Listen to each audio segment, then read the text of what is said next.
Hello everyone, welcome to my channel readers path. तो हमने start किया हुआ है कॉम्प्लेक्स नंबर, और आज ये कॉम्प्लेक्स नंबर जो बेसिक होता है वो हमारा ये जो क्लास है वो लास्ट होने वाली है। इससे पहले हमारी 3-4 क्लासेस हो चुकी है कॉम्प्लेक्स नंबर से रिलेटेड। तो अभी हमने थोड़ा जो है कॉम्प्लेक्स नंबर के बारे में जान चुके हैं। अब ये इसका जो लास्ट टॉपिक हमारे पास बचता है कॉम्प्लेक्स नंबर का, that is the locus formed by the complex number. कि कॉम्प्लेक्स नंबर जो है लोकस किस तरीके से बनाता है, कैसे क्या क्या लोकस बनता है। देखिए, तो सबसे पहले लोकस के बारे में हम जानते हैं कि हम ये लोकस जो है, what is the meaning of this locus word. तो लोकस आप सिंपली क्या कह सकते हो कि लोकस जो है एक पाथ को बताता है ना। Locus is nothing but it is a path, या हम क्या कह सकते हैं सेट ऑफ पॉइंट होता है। ठीक है, एक पाथ होता है या सेट ऑफ पॉइंट्स होता है, या फिर हम क्या क्या बोलेंगे कि एक ज्योमेट्रिक शेप होती है जो कि इन सारे जो हमारे पास सेट ऑफ पॉइंट्स होते हैं ना, इन सारे पॉइंट से क्या बनेगी, एक ज्योमेट्रिक शेप बनेगी। और वो शेप जो है किसी पर्टिकुलर कंडीशन या रूल को क्या करती है, सेटिस्फाई करती है। तो लोकस हमारे पास क्या बनता है, एक पाथ बनता है। ठीक है, लोकस आप क्या बोल सकते हो, एक पाथ होता है, या फिर हमारे पास एक सेट ऑफ पॉइंट्स होता है ना, पॉइंट्स का सेट दे दिया हमें। और इस पॉइंट सेट ऑफ पॉइंट से ही क्या बनेगी, एक ज्योमेट्रिक शेप बनेगी। और वो ज्योमेट्रिक शेप जो है ना किसी पर्टिकुलर कंडीशन को या स्पेसिफिक कंडीशन को क्या करेगी, सेटिस्फाई करेगी। जैसे एग्जांपल के तौर पे मैं क्या बोल सकती हूँ कि सर्कल क्या है, व्हाट इज सर्किल, है ना। जैसे हम पढ़ते आते हैं सर्किल, तो सर्किल जो है हमारे पास, इसको भी हम क्या कह सकते हैं, सर्किल जो है ये क्या है, हमारे पास एक लोकस है, यानी कि एक पाथ है। किसका, लोकस ऑफ द पॉइंट्स, यानी कि उन सभी पॉइंट्स का जो कि एक सिंगल पॉइंट से इक्वल डिस्टेंस पर होंगे। ठीक है, इक्वल डिस्टेंस पर जितने भी पॉइंट्स होंगे उन सभी पॉइंट्स का क्या है, ये हमारे पास सर्किल जो है, जो भी सारे पॉइंट्स होंगे जो एक सिंगल पॉइंट से क्या हो, इक्वल डिस्टेंस पर हो, इक्वल डिस्टेंस पर हो। तो वो जो लोकस बन गया या सेट ऑफ पॉइंट्स जो हो गया, वही हमारे पास क्या बन गया, सर्किल बन गया। तो आपको समझ में आया कि सर्किल, जैसे मान लीजिए ये मेरे पास कोई फिक्स्ड पॉइंट है, ये मैंने कोई पॉइंट ले लिया। अब इस पॉइंट से जितने भी सारे पॉइंट, सेट ऑफ पॉइंट, ठीक है, इक्वल डिस्टेंस पर है, सारे इक्वल डिस्टेंस पर होंगे ये। तो ये जो सारे पॉइंट्स इक्वल डिस्टेंस है या इन्हीं सेट ऑफ पॉइंट्स को हम क्या बोलते हैं, लोकस बोलते हैं। ये जो सारे सेट ऑफ पॉइंट्स हो गए, अगर मैं इन सारे सेट ऑफ पॉइंट्स के ऊपर एक लाइन खींचती हूँ तो मेरे पास एक ज्योमेट्रिक शेप बन जाती है। और ये ज्योमेट्रिक शेप जो है जो भी बनेगी वो एक कंडीशन को फॉलो कर रही है। सर्किल के केस में ये क्या कंडीशन को फॉलो कर रही है कि एक सेंटर पॉइंट से इन सभी सेट ऑफ पॉइंट की डिस्टेंस क्या है, हमारे पास में सेम है। तो ये चीज आपको समझ में आई होगी। तो ये जो पाथ बनेगा, इसी पाथ को ही क्या बोला गया है, सर्किल बोला गया है। तो लोकस आप समझ गए होंगे, लोकस का मीनिंग समझ गए होंगे। लोकस क्या होता है हमारे पास, लोकस इज अ पाथ या सेट ऑफ पॉइंट कह सकते हैं। और या फिर आप क्या कह सकते हो कि एक ज्योमेट्रिक शेप बनेगी हमारे पास इन सभी पॉइंट से। और ये जो ज्योमेट्रिक शेप बनेगी ये एक पर्टिकुलर कंडीशन या रूल को क्या करती है, फॉलो करती है। तो यहाँ तक आपको लोकस के बारे में समझ में आ गया होगा। अब हम देखते हैं locus formed by complex number, कि जब हम कॉम्प्लेक्स नंबर की बात करते हैं ना, तो कॉम्प्लेक्स नंबर में भी क्या बनेगा, हमारे पास लोकस बनता है, यानी कि एक पाथ बनता है। और ये पाथ जब बनेगा तो अलग अलग शेप हमारे पास निकल के आती है। लाइक जो शेप आप पढ़ते आते हो, इलिप्स के बारे में पढ़ते हो, हाइपरबोला के बारे में पढ़ते हो, सर्किल के बारे में पढ़ते हो, या फिर हमारे पास कोई लाइन बन गई। तो इस तरीके से हमारे पास क्या बनाएगा, जो कॉम्प्लेक्स नंबर होते हैं ना, वो लोकस फॉर्म करते हैं। लोकस का मतलब एक पाथ बनाएंगे, और इन्हीं पाथ को ही हम क्या बोलते हैं, अलग अलग शेप्स का नाम देते हैं।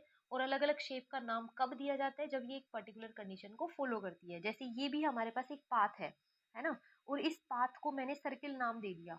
सर्किल नाम कब दे दिया मैंने, जब ये एक पर्टिकुलर कंडीशन को क्या कर रहा है, फॉलो कर रहा है। और वो पर्टिकुलर कंडीशन क्या है सर्किल के केस में, कि एक सेंटर पॉइंट से इन सारे पॉइंट्स की डिस्टेंस क्या है, बराबर बराबर है। ठीक है, तो ऐसे ही हमारे पास इलिप्स में होती है, कंडीशन होती है। ऐसे ही हमारे पास हाइपरबोला में होती है। इसी तरीके से हमारे पास एक पैराबोला में होती है। पैराबोला में हमारे पास कंडीशन क्या होती है, पैराबोला में हम इस तरीके से बनाते हैं ना कि ये हमारे पास एक पैराबोला है और ये इसकी डायरेक्ट्रिक्स होती है। ठीक है, तो यहाँ से ये जो डिस्टेंस होती है, ये जो डिस्टेंस हम इसके फोकस से लेके चलते हैं, तो ये इस पैराबोला के केस में क्या रहती है, वो बराबर रहती है। ठीक है, तो एक कंडीशन हमारे पास रहती है, और उस कंडीशन से एक पाथ बनता है। और जो पाथ बनता है ना, उसी को ही हम क्या बोलते हैं, ये शेप आ जाएगी। ठीक है, ये जो पाथ बन गया ये ही हमारे पास क्या रहता है, लोकस रहता है। तो आई होप लोकस जो वर्ड है ये आपको क्लियर हो गया होगा। अब हम कॉम्प्लेक्स नंबर पे आते हैं। तो अब कॉम्प्लेक्स नंबर में हम मान के चलते हैं कि हमारे पास कोई एक पॉइंट है पीजेड, है ना, मैंने कोई एक पॉइंट मान लिया पीजेड, और ये क्या कर रहा है, मूव करता है किसी प्लेन के अंदर, और हमारे पास कोई गिवन पॉइंट रहेंगे, ठीक है, कोई भी गिवन पॉइंट रहेंगे, मान लिया मैंने ए पॉइंट ले लिया और एक कोई दूसरा पॉइंट बी ले लिया, ये किसी कॉम्प्लेक्स नंबर Z1 को रिप्रेजेंट करेगा, ये किसी कॉम्प्लेक्स नंबर Z2 को रिप्रेजेंट कर रहा है, और ये पॉइंट हमारे पास क्या है, मूविंग पॉइंट है, जो किसी प्लेन के अंदर मूव कर रहा है। अब देखो इसमें कंडीशन क्या क्या बनती है, फर्स्ट कंडीशन क्या है कि मैंने मान लिया कि अगर z माइनस Z1 इसका mode plus z minus Z2 ये किसके बराबर है, k के बराबर है, तो क्या होना चाहिए, अगर ये जो k है, ठीक है, ये k जो है, ये जो कंडीशन है हमारे पास, ये कंडीशन किसको रिप्रेजेंट करेगी, इलिप्स को रिप्रेजेंट करेगी, कब, ठीक है, ये मेरे पास कंडीशन है कि z minus Z1 plus z minus Z2 is equal to k. इस तरीके से क्वेश्चन आपके पेपर में, मतलब क्वेश्चंस आते हैं इस तरीके से कि ये इस तरीके की कंडीशन दे देते हैं, और यहाँ पर के की कुछ वैल्यू गिवन रहेगी, के यहाँ पर कोई भी कांस्टेंट वैल्यू हो सकती है, तो ये ये जो है ना, ये इक्वेशन एक इलिप्स को रिप्रेजेंट करेगी, कब कब रिप्रेजेंट करेगी इलिप्स को, जब के जो है ना नॉट इक्वल होना चाहिए किसके, mode of Z1 minus Z2, यहाँ पे जो Z1 और Z2 होगा ना, अगर हम इन दोनों का डिफरेंस निकालें और वो k के बराबर नहीं है, k के बराबर नहीं है, तो ये जो कंडीशन मेरे पास बन गई, ये किसको रिप्रेजेंट करेगी, इलिप्स को रिप्रेजेंट करेगी। देखो यहाँ पर ना Z1 और Z2 की कुछ वैल्यू गिवन होगी, तो Z जो कॉम्प्लेक्स नंबर है वो हम मान के चल लेंगे x प्लस आइटा बी। ये जो कंडीशन है ना, इसको आप याद भी नहीं रख सकते हो, लेकिन अगर आपको स्पीड अपनी बढ़ानी है, तो क्वेश्चन को स्पीड अप में करना है, तो ये फिर कंडीशन हमें याद रखनी पड़ती है, अदरवाइज ये कंडीशन याद रखने की जरूरत नहीं है। आप Z जो कॉम्प्लेक्स नंबर है उसकी value x plus iota y put करो, Z1 हमें गिवन होगा, Z यहाँ पर भी x plus iota y put करेंगे, Z2 हमें गिवन होगा, यहाँ पे सब चीज़ें गिवन होगी, बस हमें इस इक्वेशन को थोड़ा सा क्या करना है, सोल्व करना है। सोल्व करेंगे जब इसको आगे बढ़ाएंगे, तो ये हमारे पास ना, अगर k जो है इसके बराबर नहीं है, ठीक है, अगर आपको नहीं भी पता है, कुछ नहीं पता है, तो सिंपली इस इक्वेशन को हम क्या करेंगे, सोल्व करेंगे। तो सोल्व जब करेंगे ना, तो देखेंगे हमारे पास ये इक्वेशन किसकी निकल के आ रही है, तो इक्वेशन जो है इलिप्स की, अगर आपको डायरेक्ट करना है, ठीक है, कि ये मेरे पास कंडीशन गिवन है, मैं यहाँ से डायरेक्ट क्या चेक कर लूंगी कि z की जो है Z1 माइनस Z2 के बराबर नहीं है, तो मैं डायरेक्ट ऑप्शन पे टिक कर दूंगी, ये इलिप्स बनेगा। लेकिन मुझे नहीं है याद पेपर में, तो मुझे क्या करना है, इस इक्वेशन को थोड़ा सा सोल्व करना पड़ेगा। थोड़ा सोल्व करेंगे तो हमारे पास कंडीशन बन जाएगी, इलिप्स की बनेगी या हाइपरबोला की बनेगी या पैराबोला की बनेगी, वो हम वहां पर देखेंगे कि किसकी कंडीशन बन के आ रही है। बट ये जो इक्वेशन है ये इलिप्स को रिप्रेजेंट कब करती है, जब के जो है मेरा Z1 माइनस Z2 के बराबर नहीं होना चाहिए, ठीक है। तो ये चीज आप अगर आप याद कर सकते हो तो याद कर लीजिए कि ये कंडीशन है मेरे पास इलिप्स को रिप्रेजेंट करने की। दूसरी कंडीशन क्या आ जाती है कि अगर के जो है वो मेरा Z1 माइनस Z2 के बराबर हो जाता है, तो ये फिर किसको रिप्रेजेंट करता है, एक लाइन, ठीक है, लाइन को रिप्रेजेंट करेगा जो कि ए और बी को ज्वाइन कर रही है, ठीक है, line joining A and B, ठीक है, line joining A and B. अगर नॉट इक्वल है तो ये इलिप्स है, और अगर इक्वल आ जाता है तो ये फिर रिप्रेजेंट करेगा simply line joining A and B, यानी कि ए और बी को जो लाइन ज्वाइन करेगी इस तरीके से मिलाने वाली लाइन, तो ये फिर ये जो इक्वेशन है वो एक लाइन की इक्वेशन को रिप्रेजेंट करेगा। देखो जब आप इसको सोल्व करोगे और ये इसके बराबर है मान लिया, तो ये ऑटोमेटिक ना एक लाइन की इक्वेशन बन जाएगी, और लाइन की इक्वेशन हमें पता ही होती है क्या होती है, y is equal to m x plus c type होती है ना, अलग अलग कंडीशन होती है लाइन की, तो ये ऑटोमेटिक हमारे पास एक लाइन की इक्वेशन निकल के आ जाएगी, तो वहां से भी आप थोड़ा सोल्व करके बता सकते हो कि किसको रिप्रेजेंट कर रहा है।